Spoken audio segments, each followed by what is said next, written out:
ओफो नैना बेटा, ये सब क्या है? तूने फिर से रोटी के साथ अचार और चटनी बना दी। फ्रिज में सब्जियां रखी हैं, वो क्यों नहीं बनाई? माँ आप जो बनाए खा लो ना। आपको पता है सब्जी बनाने में कितना टाइम लगता है। पहले उसको धो, छीलो, काटो और फिर बनाओ। इतनी देर कौन गैस के पास खड़ा रहेगा? ना बाबा ना, मेरे बस की तो नहीं है। अरे कल को ससुराल जाएगी तो वहां भी क्या ऐसे ही आलस दिखाएगी? उन लोगों को भी बिना सब्जी की ही रोटी खिलाएगी। आप हर बार ससुराल वालों को बीच में क्यों ले आती हो? और इसीलिए तो आपसे कहती हूँ मेरे लिए कोई बड़ा ससुराल ढूंढना जहाँ नौकर चाकर हो, ताकि मुझे ना ये सब ना करना पड़े। ऐसे ही कुछ समय बीत जाता है और नैना के लिए एक बड़े घर का रिश्ता आता है और कुछ समय बाद नैना ब्याह कर अपने ससुराल चली जाती है। शादी के अगले दिन उसकी पहली रसोई की रस्म होती है। वो रसोई में जाती है तो वहां का गैस चूल्हा देखकर हैरान रह जाती है। हे राम, इतना बड़ा गैस चूल्हा! खैर मुझे क्या, अच्छा ही है, ऐसे जल्दी खाना बन जाएगा। फिर वो तरह तरह के पकवान बनाती है। पूरी, कचौरी, आलू की सब्जी, हलवा, रायता सब बनकर तैयार हो गया। अब देखना कैसे ये लोग मेरे हाथ का खाना खाएंगे तो खुश हो जाएंगे।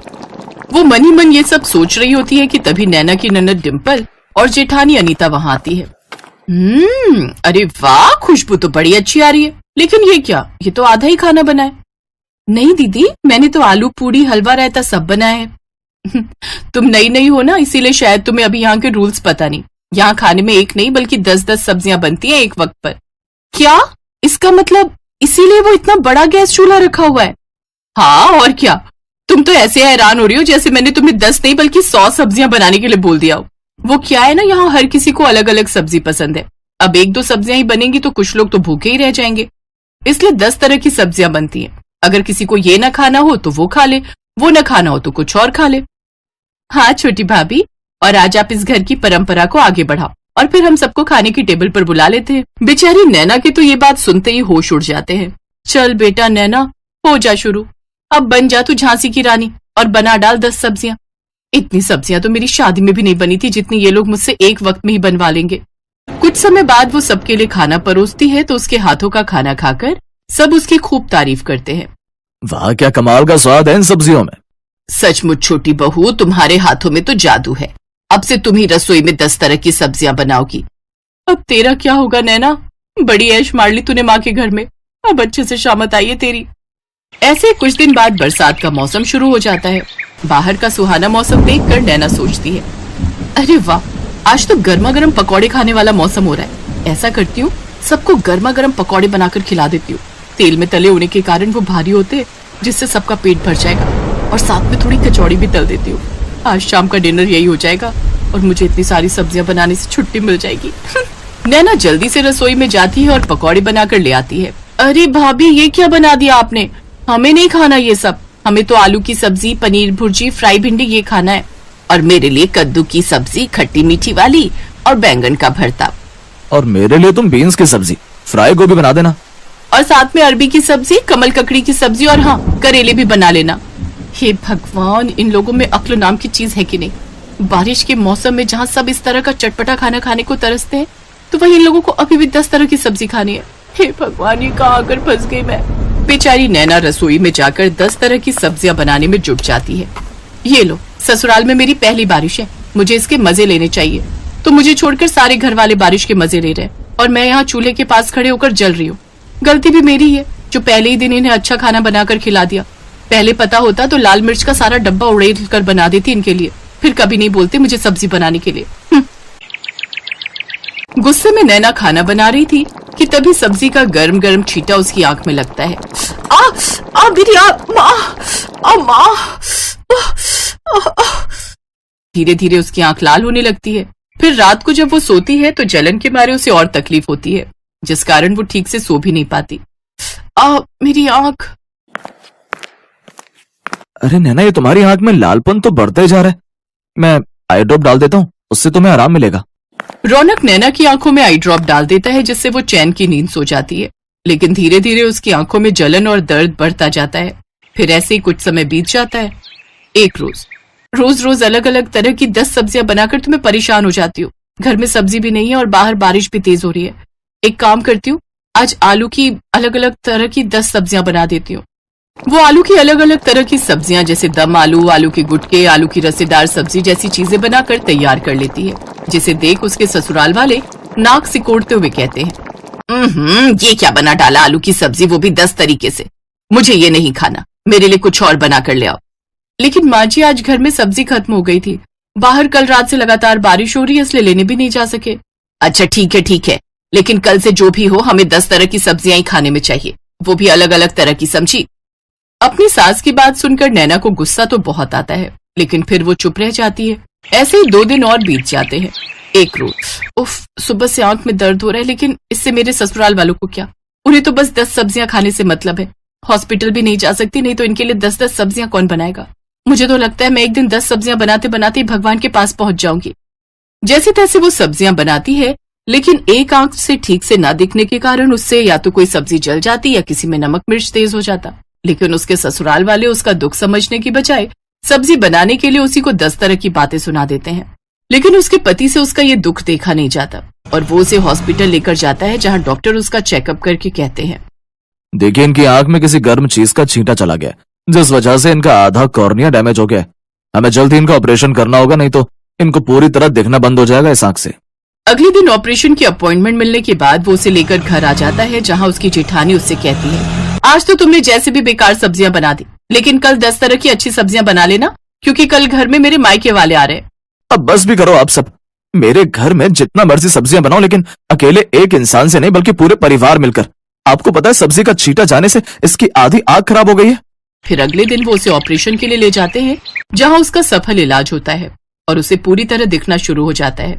3 दिन बाद वो घर आती है तो उसकी सास उससे, हमें माफ कर दे छोटी बहू, तेरे आने से पहले हमने नौकर रखा हुआ था, लेकिन 10 सब्जियों से परेशान होकर वो भी भाग ही गया।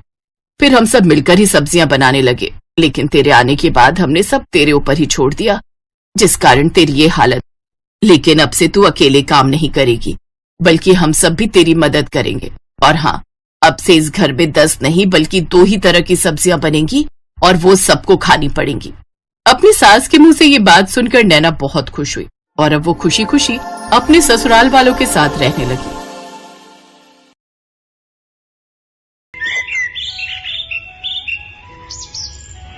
नूरपुर गांव में रहने वाली सीमा और अंकु 2 भाई बहन थे। वो बचपन से ही अनाथ थे।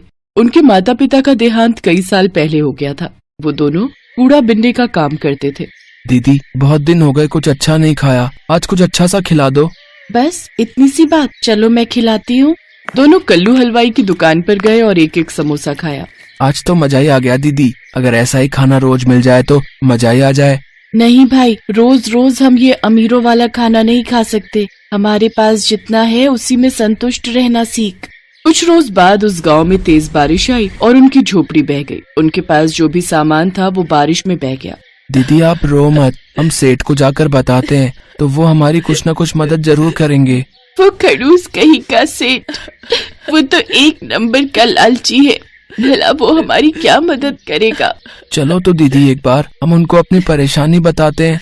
उनका सेठ बड़ा ही खड़ूस था। वो हमेशा उनको कबाड़ के बेहद ही कम पैसे देता था। कुछ देर बाद वो दोनों सेठ के घर पहुँचे और सीमा ने मालिक से कहा, सेठ जी कुछ पैसे चाहिए, खाना खाना है, बारिश में हमारा घर और सब सामान बह गया, हम जल्दी कबाड़ा बिनकर आपके पैसे लौटा देंगे। तभी सेठ की पत्नी उर्मिला भी वहाँ आ जाती है। उर्मिला बहुत ही बुरे स्वभाव की थी। पैसे क्या पेड़ पर उगते हैं? सेठानी जी आप जो कहोगे मैं करूँगी। मेरा छोटा भाई है, इसे लेकर मैं कहाँ जाऊँगी? आपकी दुकान के बाहर जो टिन का छप्पर है उसके नीचे ही रह लेंगे। ठीक है रह लेना, लेकिन दुकान के बाहर क्यों? यहाँ हमारे तबेले में रह लेना, लेकिन उसके बदले में तुम्हें मेरे घर का सारा काम करना होगा। रहने के साथ 2 वक्त की रोटी भी दूंगी तुम दोनों को। बोलो मंजूर है? ठीक है मालकिन, मुझे मंजूर है। बारिश का मौसम था। दोनों भाई बहन तबेले में जो खाली जगह थी वहाँ बोरा बिछाकर सो जाते हैं और अगली सुबह घर का सारा कामकाज निपटाकर कूड़ा बिनने के लिए निकल जाते हैं। दीदी आज सेठानी के घर पकवान बनने की बहुत ही अच्छी खुशबू आ रही है, लगता है कचौड़ी बन रही है। आज तो मजा ही आ जाएगा कचौड़ी खा के। मैं तो सोच रही हूँ जल्दी से थोड़े से पैसे इकट्ठे हो जाएं, फिर हम अपनी झोपड़ी फिर से डाल लेंगे। तब तुम्हारी ये बहन तुम्हें अपने हाथों से कचौड़ी बनाकर खिलाएगी। कुछ देर बाद सेठानी 4 सूखी रोटी और रात की दाल लाकर उन्हें थमा देती है। सेठानी आप तो कचौड़ी बना रही थी, अंकु कब से उसकी ताक में बैठा था, उसका बहुत मन था। चुप कर, तू ये अमीरों का खाना है और तुम जैसे भिखारियों के लिए नहीं है। चुपचाप से ये दाल रोटी खाओ और फिर सो जाओ। सुबह 4 बजे उठकर गाय भैंस को चारा भी डालना है तुम लोगों ने। सेठानी वहाँ से चली गई। सीमा और अंकु की आंखों में बासी खाना देखकर आंसू आ गए। फिर सीमा ने अंकु से कहा, तू मत रो छोटे, मैं जल्द ही तुझे कचौड़ी बनाकर खिलाऊंगी। दिन भर काम करके भूख लगी थी, इसलिए उन्होंने बासी खाना खा लिया और फिर तबेले में सो गए। अगले दिन घर का काम निपटाकर जब वो कूड़ा बिनने गए तो अंकु ने वहाँ एक चमकती हुई चीज देखी। दीदी यहाँ आओ, देखो तो ये क्या है। सीमा ने जब उसे बाहर खींचा तो देखा वो एक बहुत ही सुंदर कढ़ाई थी। ये कढ़ाई, ये भला हमारे किस काम की, लेकिन बाजार में बेचकर पैसे जरूर मिल जाएंगे। हाँ लेकिन नहीं, हम इसे बेचेंगे नहीं। जब हमारी झोपड़ी बन जाएगी तब मैं अपने भाई को इसमें कचौरी बनाकर खिलाऊंगी। वो दोनों छुपकर उस कढ़ाई को तबेले में ले आए। अपने हाथ में कढ़ाई लिए सीमा अंकु से कहती है, एक दिन मैं अपने अंकु के लिए इसी कढ़ाई में कचौरी बनाऊंगी। दीदी मेरा मन तो अभी भी बहुत कर रहा है कचौड़ी खाने का। काश कि कोई जादू हो जाए और ये कढ़ाई कचौड़ी से भर जाए। उसके इतना कहते ही वो कढ़ाई कचौड़ियों से भर गई। दोनों भाई बहन ये चमत्कार देखकर हैरान थे। इसका मतलब ये कोई जादुई कढ़ाई है, इसीलिए इतना चमक रही है। मैं एक बार और कहती हूँ, काश की जल्दी से कोई जादू हो जाए और ये कढ़ाई मिठाई से भर जाए। उसी पल वो कढ़ाई मिठाई से भर जाती है। दीदी इसमें तो सचमुच मिठाई आ गई। मुझसे तो अब इंतजार नहीं हो रहा। सेठ सेठानी भी सो गए हैं। चलो अब जल्दी से ये खाना खा लेते हैं।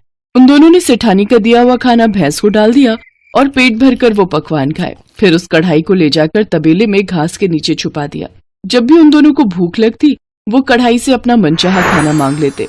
साथ ही सेठानी का दिया हुआ बासी खाना गाय भैंस को डाल देते। अगले दिन उन दोनों की सेहत को देख सेठानी अपने कमरे में सेठ जी से कहती है, इन दोनों को तो मैं बासी खाना देती हूँ, फिर भला इनकी सेहत पर कोई असर क्यों नहीं हो रहा? ये दोनों तो दिन पर दिन फूलते ही जा रहे हैं। सही कहा भाग्यवान। मैं भी देख रहा हूँ कि कुछ दिनों से इनकी सेहत बहुत अच्छी हो गई है। कहीं ऐसा तो नहीं कि कबाड़ बीनते हुए इनके हाथ कोई खजाना लग गया हो।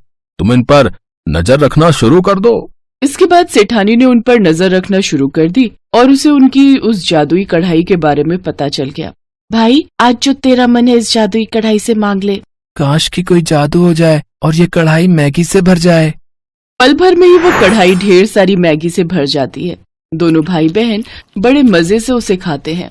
अच्छा, तो ये वो जादुई कढ़ाई है जो इन गरीबों को अमीरों वाला खाना देती है। इससे तो मुझे चुराना ही होगा।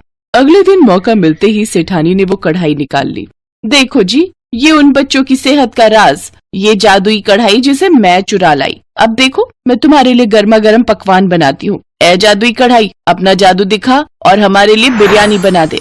अरे वाह, ये तो कमाल हो गया। अब तो तुम्हें कभी खाना बनाना ही नहीं पड़ेगा। तुम्हारी मेहनत भी बचेगी और राशन पानी का खर्चा भी। बिरयानी खाकर तो सचमुच मजा ही आ गया। अब बस गर्मा गर्म दूध मिल जाए तो फिर तो मजा ही आ जाए। लो अभी लो, ए जादुई कढ़ाई, जल्दी से गर्मा गर्म दूध दे दे। गर्म दूध देख सेठानी ने कहा, ए जादुई कढ़ाई, हमारे यहाँ हमेशा ही गरम गरम दूध की नदियाँ बहती रहे। तभी पूरे घर में गर्मा गर्म दूध की नदियाँ बहने लगी और सेठ सेठानी के पैर उसमें जलने लगे। अरे बस कर जादुई कढ़ाई, जल्दी से दूध देना बंद कर दे। दोनों के पैरों में खौलते दूध से छाले पड़ गए, लेकिन कहीं किसी को इस बारे में पता न चल जाए, इस कारण वो चुपचाप वो दर्द सहते रहे। सीमा ने ये सब देख लिया और दरवाजे पर खड़ी सीमा कहने लगी, आज आपके लालच ने सेठानी जी आपको कितनी बुरी तरह जला दिया। काश की कोई जादू हो जाए और ठंडे पानी से ये घर बढ़ जाए। कढ़ाई से ठंडा पानी निकलने लगा और सेठ सेठानी जलने से बच गए। ए जादुई कढ़ाई, तू जहाँ से भी आई है वहीं वापस चली जा। सेठ सेठानी दोनों ने अपने किए की सीमा से माफी मांगी। वो जादुई कढ़ाई हमेशा हमेशा के लिए गायब हो गई। तुम नहीं होती तो आज हम जल ही जाते। तुमने हमारी जान बचाई है, इसलिए आज से तुम तबेले में नहीं, मेरे घर में मेरे बच्चे बनकर रहोगे। साथ ही अब मैं तुम्हें रोज अमीरों वाला खाना खिलाऊंगी। उस दिन के बाद से सेठ सेठानी दोनों बच्चों को अपने बच्चों की तरह प्यार करने लगे और उन्हें अच्छे स्कूल में पढ़ने के लिए डाल दिया।